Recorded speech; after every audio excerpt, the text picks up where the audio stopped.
ٹھیک ہے بھائی یوسف، آپ نے بتایا کہ 5ویں آیت سے ایک پیغام آسمان سے نازل ہوا یا ایک پیغمبر کے ہاتھوں کے وسیلے۔ 5ویں آیت میں لکھا ہے اسی وقت آدمیوں کے ہاتھوں کی انگلیاں ظاہر ہوئیں اور انہوں نے شمعدان کے مقابل بادشاہی محل کی دیوار کے گچ پر لکھا، اور بادشاہ نے ہاتھ کا وہ حصہ جو لکھتا تھا دیکھا۔ ہاتھ کی انگلیوں اور اس کے کچھ حصے کا ظاہر ہونا۔ ہاتھ کی انگلیوں اور اس کے کچھ حصے کا ظاہر ہونے کا کیا مطلب ہے؟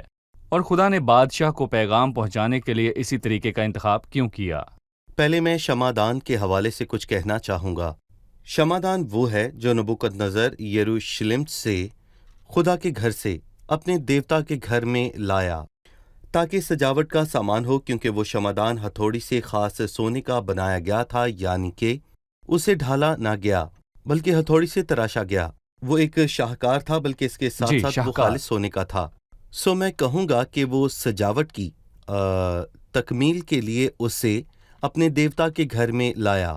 اور شمعدان خدا کی پاکیزگی کی بات کرتا ہے کہ خدا نور ہے اور اس میں ذرا بھی تاریکی نہیں ہے۔ وہ شمعدان لایا تاکہ جب تو نشے میں چور ہو جائے تو وہ تیرے خلاف گواہی دے کہ تو کیسا احمق ہے، اور اسی لیے وہ ہاتھ ظاہر ہوا۔ نہیں، ہاتھ نہیں بلکہ ہاتھ کا حصہ جس نے لکھا۔ بلکہ میں کہوں گا کہ در حقیقت جب ہاتھ کا وہ حصہ ظاہر ہو کر لکھنے لگا تو بادشاہ کا رنگ اڑ گیا اور اس کے خیالات اسے پریشان کرنے لگے، یہاں تک کہ اس کی کمر کے جوڑ ڈھیلے ہو گئے اور اس کے گھٹنے ایک دوسرے سے ٹکرانے لگے، اور صرف ہاتھ کو دیکھ کر نہیں بلکہ ہاتھ کے ایک حصے کو بادشاہ کے محل کی دیوار کے اس کوچے پر جو شمعدان کے سامنے تھی لکھتا ہوا دیکھ کر وہ پریشان ہوا۔ جب آپ خدا کے سامنے کھڑے ہوں گے تو کیا کریں گے؟ جس روز اس عظیم تخت کے سامنے کتابیں کھولی جائیں گی، مکاشفہ 20:11، تب آپ کیا کریں گے جب آپ کے سب گناہ آپ کی آنکھوں کے سامنے لائے جائیں گے؟ اگر صرف ایک لکھتے ہوئے ہاتھ کو دیکھ کر عظیم بادشاہ، شہنشاہ جو بے مثال ہے، کانپنے لگا تو پھر عدالت کے روز کوئی کیا کرے گا؟ زبور 1 کے آخر میں لکھا ہے، صحیح ہے کہ اس لیے شریر عدالت میں قائم نہ رہیں گے، وہ قائم نہ رہیں گے اور نہ ہی نگاہ ملا سکیں گے، جیسا کہ یہاں اس بادشاہ کے ساتھ ہوا۔ یہ عدالت کا دن نہیں تھا۔ جیسے ہی اس ہاتھ کی انگلیاں بادشاہ کے محل کی دیوار کے کچ پر لکھتی ہوئی ظاہر ہوئی۔ یہ ہاتھ کے لکھنے کا منظر ہے۔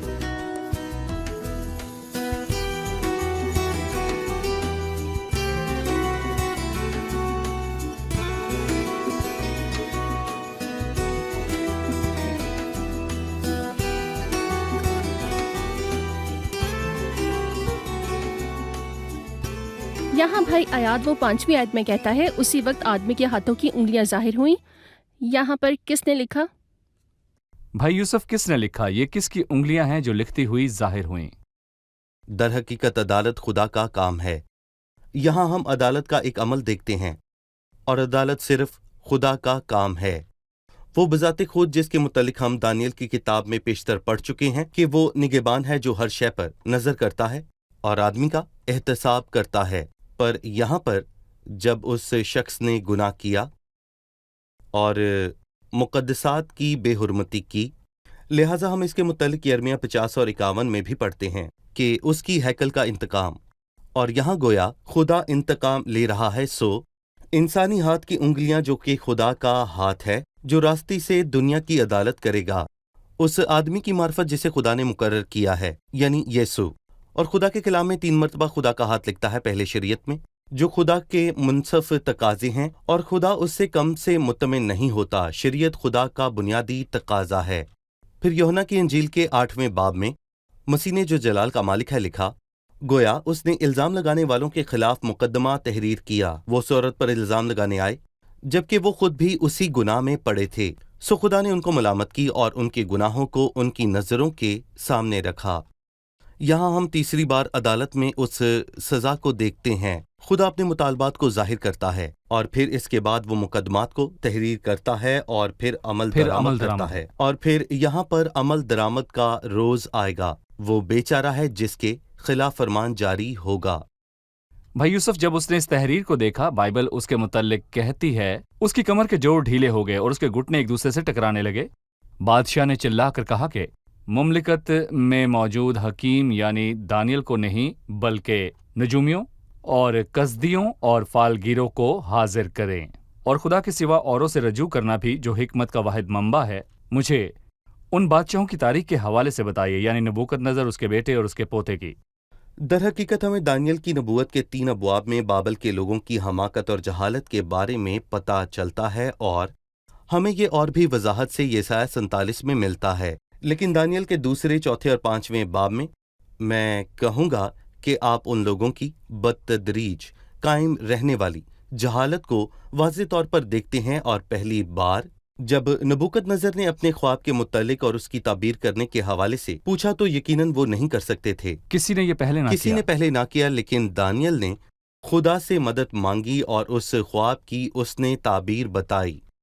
چوتھے باب میں نبوکت نظر نے حکیموں کو اپنا خواب بتایا، لیکن افسوس کہ انہیں سمجھ نہ آیا کہ وہ درخت کاٹا گیا جس کی جڑیں باقی ہیں، انہیں سمجھ نہ آئی، لیکن دانیل نے اس کی وضاحت کی۔ لیکن اس بار کوئی خواب کی تعبیر نہیں تھی، بلکہ اس بار لکھے ہوئے الفاظ تھے کسدی زبان میں۔ جو ان کی زبان تھی لکھے گئے وہ سب کسدی تھے اور جاہل حکیم تھے۔ تھے۔ افسوس ان میں سے کوئی بھی سمجھا نہ سکا، نہ اس کی وضاحت کر سکا جب تک دانیل نہ آیا۔ یہ کام دانیل نے پورا کیا کیونکہ وہ خدا کی عدالت تھی، اور کوئی اس کی وضاحت نہ کر سکا جب تک کہ خدا کا خادم نہ آیا۔ صحیح۔ اپنی آخری رات میں وہ ایک قربانی گزرانتا ہے، یہ بیلشزر ہے، اور وہ کہتا ہے جو کوئی اس عبارت کو پڑھے اور مجھے اس کی تفسیر بتائے وہ ارغوانی خلط پائے گا، اور اس کی گردن میں زرین توق پہنایا جائے گا، اور وہ مملکت میں تیسرے درجے کا حاکم ہوگا۔ میرا سوال ہے اس پیشکش سے متعلق، خاص کر یہ کہ وہ مملکت میں تیسرے درجے کا حاکم ہوگا، دوسرے کا کیوں نہیں؟ میں کہوں گا کہ ہم نے پہلے بھی نبونیدس کا ذکر کیا، کیا جو حقیقی بادشاہ تھا لیکن وہ اس وقت بیرون ملک میں تھا غالباً۔ میں کہوں گا کہ بورسپا حملہ کر رہا تھا، بیلشزر اس کی جگہ حاکم تھا کیونکہ وہ نبونیدس کے تخت کا وارث تھا۔ سوچوں کہ وہ خود دوسرے درجے پر تھا، وہ دانیل کو دوسرے درجے کی پیشکش نہیں کر سکتا تھا، بلکہ اس مملکت میں تیسرے درجے کا حاکم بنا۔ یہ تاریخ سے ثابت ہوتا ہے اور بائبل کے واقعات کی تصدیق ہوتی ہے۔ صحیح۔ حکیم ناکام ہوئے، لیکن 10ویں آیت میں ملکہ آئی۔ اب بادشاہ اور اس کے امرا کی باتیں سن کر بادشاہ کی والدہ جشنگاہ میں آئی اور کہنے لگی، اے بادشاہ، ابد تک جیتا رہ، تیرے خیالات تجھ کو پریشان نہ کریں اور تیرا چہرہ متغیر نہ ہو۔ تیری مملکت میں ایک شخص ہے جس میں قدوس الہو کی روح ہے، اور تیرے باپ کے ایام میں نور اور دانش اور حکمت الہو کی حکمت کی مانند اس میں پائی جاتی رہی، اور اس کو نبوکت نظر بادشاہ تیرے باپ نے ساحروں اور نجومیوں اور کسدیوں اور فالگیروں کا سردار بنایا تھا، کیونکہ اس میں ایک فاضل روح اور دانش اور عقل اور خوابوں کی تعبیر اور اکتا کشائی اور حل مشکلات کی قوت تھی اسی دانیل میں جس کا نام بادشاہ نے بیلتشزر رکھا تھا۔ پس دانیل کو بلوا، وہ مطلب بتائے گا۔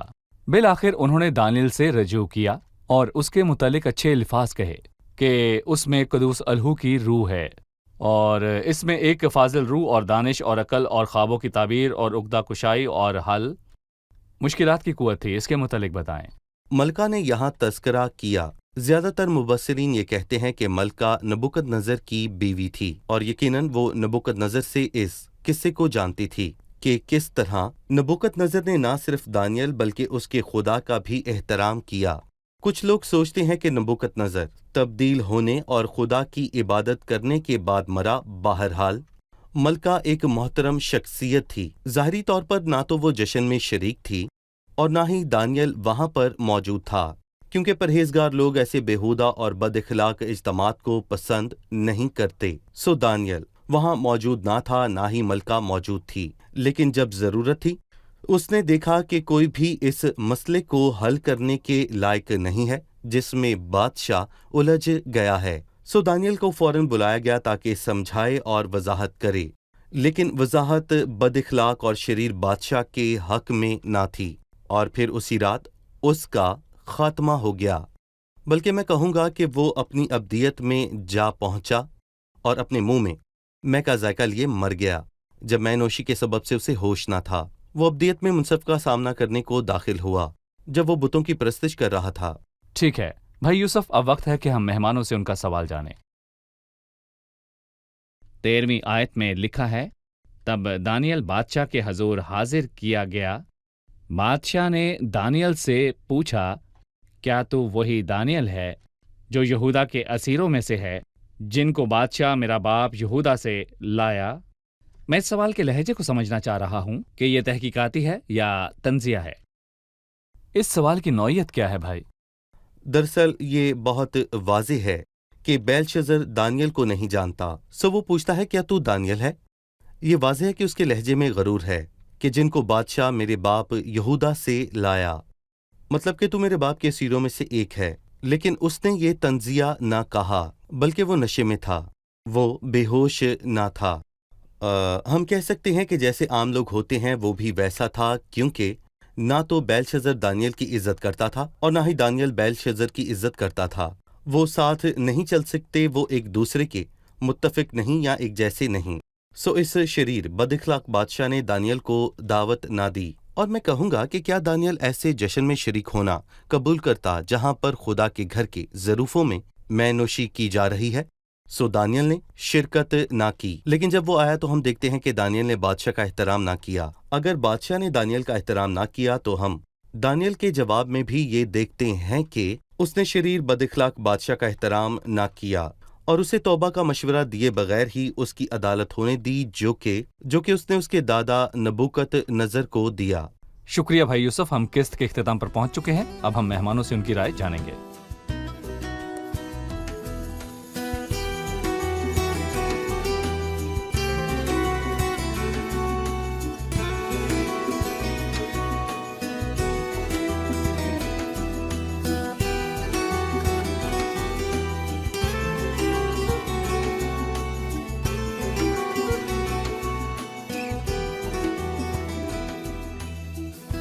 پانچواں باب بیلتشزر بادشاہ کے تذکرے سے شروع ہوتا ہے۔ ہم اس بادشاہ کے متعلق جاننا چاہتے ہیں۔ بیلتشزر نبوکت نظر کا پوتا ہے۔ اس کے باپ کا نام نبونیدوس تھا۔ وہ کسی وجہ سے ملک سے باہر تھا اور ملک پر بیلتشزر کی حکمرانی تھی۔ ٹھیک ہے، شکریہ۔ 5ویں آیت میں ہے، اسی وقت آدمی کے ہاتھوں کی انگلیاں ظاہر ہوئیں اور انہوں نے شمعدان کے مقابل بادشاہی محل کی دیوار کے گج پر لکھا۔ انسانی ہاتھ کا ظاہر ہونا اور بادشاہ پر عدالت کے فرمان کو لکھنا، اس میں ہم کیا دیکھتے ہیں؟ معلوم ہوتا ہے کہ عدالت خدا کا کام ہے۔ ہم خدا کے کلام سے جانتے ہیں کہ بائبل میں ایسا 3 مرتبہ ہوا کہ جہاں خدا نے لکھا۔ ابتدا میں خدا نے شریعت کو لکھا، جس میں ہم خدا کے مطالبات کی بنیادی حد دیکھتے ہیں کہ اس کے قوم سے کیا تقاضے ہیں۔ دوسری مرتبہ یوحنا 8 میں جب مسیح نے زمین پر لکھا، ہم اس میں مقدمہ چلانے کی بات کو دیکھتے ہیں۔ تیسری مرتبہ یہی ہے جہاں ہم عدالت ہی کو دیکھتے ہیں۔ لہٰذا خدا نے قانون بنایا، پھر مقدمہ تحریر کیا، اور پھر جس کسی نے بھی قانون کو توڑا اس پر عدالتی کارروائی کی۔ صحیح، ٹھیک ہے۔ بالکل۔ ہمیں بیلتشزر بادشاہ کی پیشکش کے متعلق بتایا گیا کہ جو کوئی اس تحریر کی وضاحت کرے گا وہ ارغوانی خلت پائے گا اور اس کی گردن میں زریں طوق پہنایا جائے گا اور وہ مملکت میں تیسرے درجے کا حاکم ہوگا۔ اس کے متعلق مزید بتائیں۔ کیونکہ پہلا بادشاہ نیبونیدس، دوسرا بادشاہ بیلشزر تھا، سو انعام یہ تھا کہ وہ تیسرے درجے کا حاکم ہوگا جو کہ دانیل یعنی بیلشزر ہوتا۔ جی ٹھیک ہے، کیا کہیں گے بالکل، بھائی یوسف؟ صحیح۔ ٹھیک ہے، تمام مہمانوں کا شکریہ۔ بھائی یوسف آپ کا خدا بھی کو شکریہ۔ برکت دے۔ عزیز ناظرین، آج کی قسط میں ہم نے جانا کہ یہ بد اخلاق اور شریر بادشاہ بیلتشزر، جس نے خدا کے گھر کے ظروف کی بے حرمتی کی، اور نہ صرف یہ بلکہ اس کے آگے شمعدان تھا، سونے کا شمعدان، جو نبوکت نظر خدا کے گھر سے لایا تھا، اور جو مسیح کی ذات کی علامت ہے، جو دنیا کا نور ہے۔ مسیح جو رہنمائی کی خاطر آیا، اس بادشاہ نے اپنے غرور کے سبب خدا کے گھر کے ظروف کی بے حرمتی کی، لہٰذا اس پر عدالت کا فرمان جاری کیا گیا۔ جس رات وہ لطف اور لذت میں ڈوبا تھا، اس واقعے سے ہمیں اس بات کا اشارہ ملتا ہے جو کہ مسیح ہے، جو دنیا کا نور ہے، جو دنیا کو بخشا گیا۔ ایسے بہت لوگ ہیں جو اپنے کاموں سے مسیح کی بے حرمتی کرتے ہیں، اور ایسے بھی ہیں جو اپنی باتوں سے مسیح کی توہین کرتے ہیں، اور ایسے بھی ہیں جو مسیح کی صلیبی کام کا انکار کر کے اس کی توہین کرتے ہیں۔ مسیح دنیا کا نور ہے۔ کلام مقدس میں لکھا ہے کہ وہ نور ہے جو ہر آدمی کو روشن کرتا ہے، چاہے آپ تاریکی میں ہو، گناہوں کی ظلمت کیسی ہی بڑی کیوں نہ ہو، چاہے آپ کی زندگی میں کتنی ہی خرابی کیوں نہ ہو، تو مسیح آپ کی زندگی کو روشن کر سکتا ہے، بشرطے ایمان سے اسے قبول کریں۔ اور اس اندھے جنم کے اندھے کی مانند جس نے یوحنا 9 میں کہا کہ میں اندھا تھا اب دیکھتا ہوں، لہٰذا میرے عزیزو، ان باتوں کو حقیر مت جانے، بلکہ خدا کا کلام جیسا ہے اسے اسی طور پر لیں، کیونکہ ان باتوں کا تعلق آپ کی ابدی منزل سے ہے۔ اگلی قسط میں آپ سے پھر ملاقات ہوگی۔ خداوند آپ کو برکت دے۔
درسا للزمان في ابتعادي عنك جوعي بل هواني في وجودي معك عزي وطماني شابع روحي وستري وأماني لا أعود أبعد هنا مكاني مجدا لك